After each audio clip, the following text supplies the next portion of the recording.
کل جو اسحاق ڈار صاحب نے نیشنل اسمبلی میں آ کے بریف کیا ہے، نہ تو ہم اسرائیل کو تسلیم کر رہے ہیں، ہم وہ کرنا چاہ رہے ہیں۔ دیکھیں، اسرائیل میں جنگ نہیں ہو رہی، اسرائیل میں قتل عام ہو رہا ہے۔ اسرائیل کی طرف سے جنگ تو ہوتی ہے کہ دو فوجوں میں آپس میں جنگ ہو، جیسے ہندوستان اور پاکستان کی ہوئی تھی، وہاں قتل عام ہو رہا ہے۔ پاکستان اور 8 ممالک نے جو ڈیمانڈ پیش کی ہے، اس میں فوراً جنگ بندی کی بات کی ہے، اسرائیلی فوجوں کا واپس جانے کی بات کی ہے، غزہ سے نکلنے کی بات کی ہے۔ کیا ہم یہی چاہتے ہیں کہ جس طرح 100-150 لوگ روز شہید ہوتے ہیں غزہ میں، کہ وہی کام ہو؟ ہم بالکل یہ نہیں چاہتے۔ نہ پاکستان نے اسرائیل کو تسلیم کیا ہے، نہ ایسی کوئی بات ہے، اور اس چیز پہ سیاست نہ کی جائے تو بہتر ہے، چونکہ سارے ممالک مل کے یہ بات کر رہے ہیں کہ وہاں کے لوگوں کو اور ظلم سے روکا جائے۔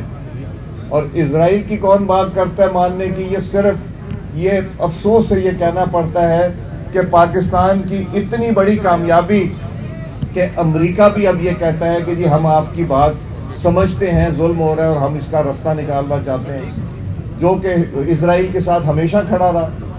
تو اس پہ سیاست کرنا تو غیر مناسب ہے، اور میرا خیال ہے یہ وہ سیاست ہے جو نہ تو فلسطین کے لوگوں کی خدمت کر رہی ہے اور نہ پاکستان کو سچی بات بتا رہی ہے۔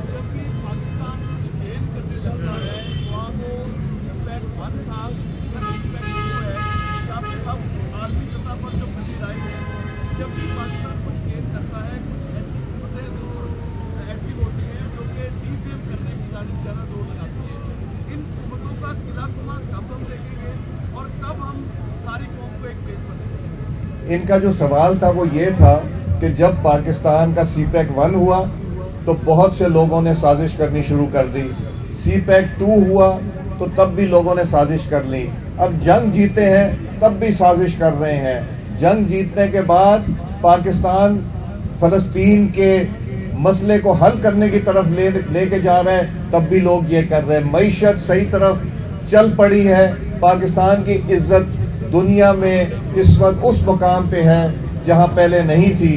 تو ان کا سوال تھا کہ ان لوگوں کا کب محاسبہ کریں گے؟ ان لوگوں کا حکومت پاکستان بھی محاسبہ کرے گی، ان قوتوں کا ہماری عسکری قیادت اور عسکری طاقت بھی کرے گی، اور عوام پاکستان کے ایسے لوگوں کو ریجیکٹ کریں گے جو بہتری کی طرف پاکستان جب چلتا ہے تو اس کے لیے رکاوٹ بنتے ہیں اور سازشیں کرتے ہیں۔ اس میں آپ سب کا کردار ہوگا انشاءاللہ۔ سینیٹر مشتاق صاحب کی رہائی کے لیے یورپ کے کچھ ممالک کے ساتھ اسحاق ڈار صاحب کا رابطہ ہے، اور ہر گھنٹے کی بنیاد پہ رابطہ ہے، جو سینیٹر مشتاق صاحب کو وہاں سے اسرائیل کے چنگل سے رہا کرانے کی کوشش کر رہے ہیں۔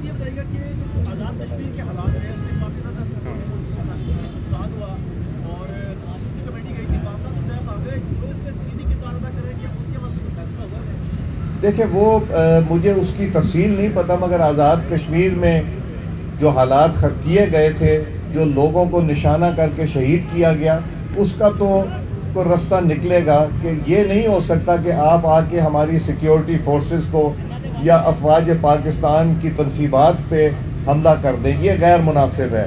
یہ محافظ ہیں آپ کے، یہ ہمارے محافظ ہیں جو اپنی جانوں کے نذرانے دیکھ کے ہمارے دشمن سے ہمیں بچاتے ہیں۔ ان شہداء کے خون کو ہم ضائع نہیں ہونے دیں گے، اور چاہے وہ فوج کے ہوں، پولیس کے ہوں، رینجرز کے ہیں یا کسی اور کو ہو، جن لوگوں نے وہ کام کیا ہے جو کشمیر میں لوگوں کو مارا ہے، ان کو کیفر کردار تک تو ضرور پہنچایا جائے گا۔ شکریہ جی۔